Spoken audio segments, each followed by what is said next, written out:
tu realidad inmortal. Nunca es culpa tuya que no te sientas feliz y pacífico, es culpa de otros. Puedes verlo en las relaciones, sea entre personas o entre países. A menos que se trate de uno de tus seres queridos especiales o de un aliado, la culpa siempre es del otro, y ni siquiera están allí. En realidad no, aunque ciertamente parece y se siente así, lo cual da testimonio de lo bien que está hecho todo el montaje. E incluso si te culpas a ti mismo, ¿a quién estás culpando? Tan solo a otro cuerpo, porque cuando levantas la mano la pones delante de tu cara y la miras. ¿Qué es eso? Es un cuerpo que ha sido proyectado. Por supuesto, tú crees que es un cuerpo muy especial, porque crees que es tú, pero no lo es. Solo es uno de los cuerpos que has proyectado. Ese cuerpo que ves cuando te miras al espejo no es más real que los demás cuerpos que ves cuando miras al espejo que llamas el mundo. El universo y todos sus cuerpos son símbolos de la separación y de la culpabilidad masiva, ontológica, que sentimos con respecto a él, y por lo tanto necesitamos escapar de él por medio de la negación y la proyección.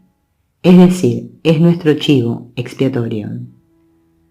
Como dice Jesús en el curso, esa fue la primera proyección del error al exterior.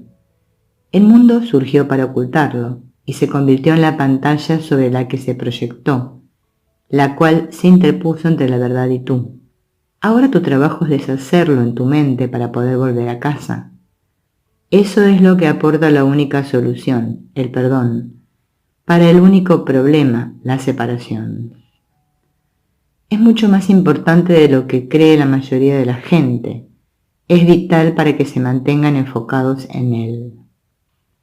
El verdadero perdón significa que no juzgas ni condenas al otro. En realidad no hay ningún pecado ni ninguna culpa ahí fuera, porque nada de lo que hemos estado describiendo ocurrió excepto en un sueño, y los sueños no son reales.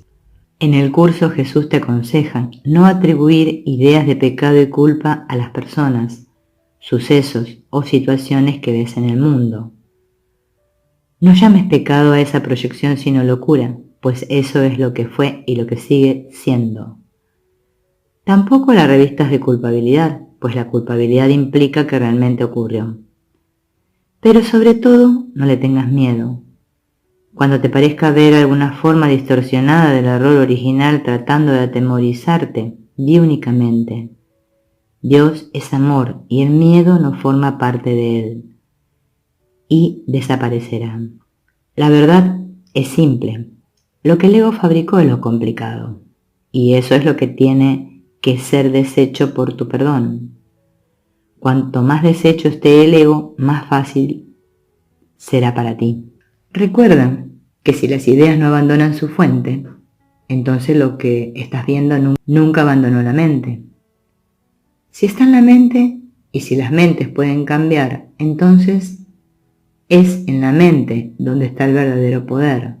La ilusión existe para hacerte pensar que has puesto distancia entre tú y tu culpabilidad, pero haciéndola real y juzgándola y condenándola, simplemente la mantienes en su lugar. El ego te ha engañado. Para asegurar su propia supervivencia, te predispone a juzgar a los demás. Tendrás resistencia inconsciente a este tipo de perdón, porque el ego siente que va a ser su final y prefiere matarte antes de que tú le mates a él. Pero si practicas el verdadero perdón, que es la única vía de salida, al ego ya no le interesa ser tu compañero. Tu trabajo es deshacerlo a través de la dinámica de la mentalidad correcta. Como dice el curso, la salvación es un deshacer. Una de las cosas más importantes es no dar realidad al universo de tiempo y espacio. Tú eres inocente porque no es real. No espiritualices el universo. No espiritualices la materia o la energía. A veces la energía te parece materia por cómo la percibes y por cómo te percibes a ti mismo. Te percibes estando en un cuerpo y entonces el cuerpo te dice qué sentir. Pero debería ser tú quien dijera al cuerpo qué tiene que sentir. Tú no estás en el cuerpo está en tu mente. Cuando pones la mente en la perspectiva adecuada, te estás encargando de la causa en lugar de estar a merced del efecto. Entonces puedes elegir al Espíritu Santo y su respuesta, en lugar de las preguntas del ego. Así volverás a la plenitud. Y debido a eso, tu manera de experimentar las cosas cambiará a este nivel, y el Espíritu Santo se encargará del trabajo a nivel metafísico. Un curso de milagros lo deshace todo y vuelve a lo único que es real. La culpa es el sentimiento de que hay algo erróneo en ti. La gente cree que lo que les dirige son las creencias que tienen en su mente consciente y que pueden controlar su mente, cambiando sus pensamientos negativos por otros positivos. Esto no es cierto cuando contemplas el gran cuadro, la imagen general. El impacto positivo de esa práctica solo será temporal. Lo que realmente nos dirige son nuestras creencias inconscientes, las cosas que no podemos ver. Un curso de milagros nos ofrece un modo de sanar y retirar las cosas que están ocultas en los profundos valles de la mente inconsciente. La introducción a un curso de milagros dice: nada real puede ser amenazado. ¿Qué crees que significa eso? Lo real es el espíritu, y espíritu sería sinónimo de Dios y Cristo. En el cielo no hay diferencia entre Dios y tú, solo necesitamos las palabras mientras creemos estar aquí, y finalmente debemos ir más allá de ellas. Una vez entendido esto, el espíritu, como Dios, es inmortal, invulnerable, y algo que literalmente no puede ser tocado por nada de este mundo. Es eterno e inmutable, porque es perfecto. Esa es nuestra realidad, que está más allá de cualquier cosa que pueda ser amenazada. Podemos experimentar esa realidad mientras aún parece que estamos aquí. Esa misma introducción dice: nada irreal existe. Eso sería cualquier cosa que no es inmutable, perfecta, inmortal e invulnerable. Evidentemente el cuerpo entra en esa categoría. Todos esos cuerpos que veo ahí fuera, en realidad no existen. Eso es porque son un producto de mi mente. Solo cuando tengo la actitud de que esos cuerpos no existen, es cuando puedo experimentar que mi cuerpo tampoco existe, y que lo que realmente soy es eso que no puede ser amenazado de ningún modo. La siguiente línea de la introducción al curso es: en eso radica la paz de Dios. Esto se explica por sí mismo. Estamos mencionando la introducción para resaltar el hecho de que cuando hablamos de perdón, estamos hablando de tener elección. La elección es: ¿qué eres tú? ¿Eres algo separado de Dios? ¿Eres un individuo? ¿Estás viviendo realmente en este mundo? ¿Eres mortal? ¿Eres un cuerpo o eres espíritu, uno con tu fuente, inmutable y eterno, inmortal y totalmente invulnerable? Si eres lo segundo, entonces no hay nada que perdonar. Solo un cuerpo tiene resentimientos que perdonar. De modo que el perdón es una elección con respecto a lo que quieres creer que eres, al elegir lo que es la otra persona. El curso lo dice así: lo que se encuentra en él es inmutable, y cuando reconozcas esto, reconocerás también tu propia inmutabilidad.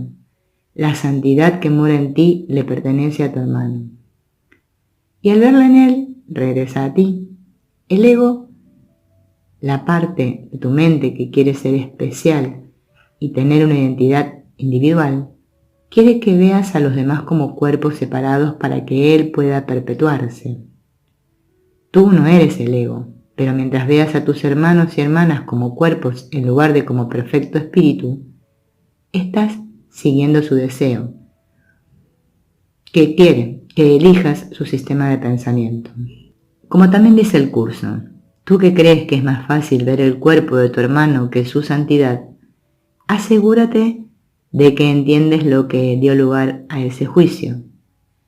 El ego hizo ese juicio, y ahora el Espíritu Santo está intentando conseguir que la parte de tu mente que eligió el ego vuelva a elegir. Elige de nuevo lo que quieres que él sea, recordando que toda elección que hagas establecerá tu propia identidad tal como la has de ver y como creerás que es. La clave es el entrenamiento mental. ¿Cuánta gente en el mundo tiene realmente una mente entrenada para pensar las ideas de la mente correcta? El propio curso dice que hacer los ejercicios es lo que permite alcanzar su objetivo. La mente está dispuesta a ir tan lejos para evitar lo que el curso dice y retardar su clarificación, que la gente suele leer el texto e interpretarlo generalmente de manera incorrecta. Ignoran las declaraciones definitivas del curso y empiezan a fijarse en pequeñeces y a enfocarse en palabras o frases sueltas que, cuando se toman fuera de contexto, parecen sustentar su interpretación. Pero todo lo que el curso dice debe ponerse en el contexto de su enseñanza general, que se muestra inequívocamente en esas declaraciones definitivas. Hacer el libro de ejercicios ayuda a los estudiantes a enfocarse en la aplicación de la enseñanza principal del curso, en lugar de ceder a la tentación de ver los árboles en lugar del bosque. Los ejercicios entrenan la mente a pensar siguiendo las líneas de la teoría que se expone en el texto. Si la gente lee el texto del curso sin hacer el libro de ejercicios, entonces no han hecho el curso. Es así de simple. El propio curso te lo dice. Siempre es bueno releer las diferentes partes del curso para refrescar ideas. Eso impide que el ego recupere puestos, lo que sin duda hará si no te mantienes vigilante. Recuerda que lo inmortal es permanente y que lo mortal es impermanente. La razón por la que hablamos de la desaparición del universo es que cuando despiertas de un sueño, el sueño desaparece. Eso solo es posible porque desde el principio nunca fue real. Algunas personas pensarán que están renunciando a algo. Lo importante es aquello a lo que despiertas. El universo de tiempo y espacio es impermanente. Aquello a lo que despiertas es permanente. Tu realidad inmortal es algo constante. Nunca cambia ni vacila. Lo que la gente tiene que entender es que su vida real es mucho mejor que la vida que creía tener. Cada vez que elijo ver a la gente tal como el Espíritu Santo quiere que la vea en lugar de como quiere el ego, doy un paso en el camino de vuelta a casa. Piensa en la analogía hindú de deshacer el ego. Es como pelar una cebolla. Adaptando esa analogía a nuestros propósitos, digamos que perdonas a alguien en el sentido que el curso da a esa palabra. Es como pelar una capa de cebolla, o en este caso una capa del ego. Tal vez te parezca que no ha ocurrido nada. ¿Por qué? Cuando pelas una capa, el resto sigue teniendo el aspecto de una cebolla. Sigue teniendo el mismo aspecto, pero en realidad no es igual, porque una de sus capas ha sido pelada. Ahora bien, digamos que eres perseverante. Tal vez ocasionalmente tienes experiencias de paz profundas que te animan.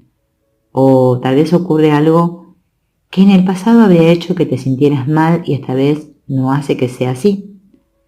Te das cuenta de que eso se debe a que has estado practicando el perdón y a que el Espíritu Santo está sanando tu mente a nivel inconsciente. De modo que sigues adelante y perdonas una y otra vez. Lo que ocurre es que se ha pelado otra capa de la cebolla. Es posible que aún conserve el mismo aspecto, de modo que vas al baño, te miras en el espejo y crees que sigue siendo el mismo, pero no es así. Tú crees que no ha pasado nada. Entre tanto, el Espíritu Santo está haciendo brillar tu perdón por doquier en la mente que está proyectando el universo y por lo tanto también a través de la proyección. Eso corta como un rayo láser la culpabilidad inconsciente y sus proyecciones de karma. El perdón atraviesa todas tus vidas pasadas, todas tus vidas futuras y todas las dimensiones temporales por todas partes en el universo de energía y forma. Y a través de todos los universos paralelos que parecen existir. Están ocurriendo cosas increíbles. El Espíritu Santo realmente está colapsando el tiempo, mientras tú estás ahí sentado. Debido a tu práctica del perdón, hay lecciones que ya no necesitas aprender, y el Espíritu Santo está borrando las cintas, llevándose dimensiones de tiempo que contenían lecciones que necesitarías haber aprendido si no hubieras practicado el perdón, y haciendo que dichas dimensiones desaparezcan. Y como tú no puedes ver todo lo que el Espíritu Santo ve, estás allí sentado pensando, esto es aburrido, no está ocurriendo nada. Pero está ocurriendo algo sorprendente. Muchas capas de cebolla han sido peladas y tu ego está desapareciendo.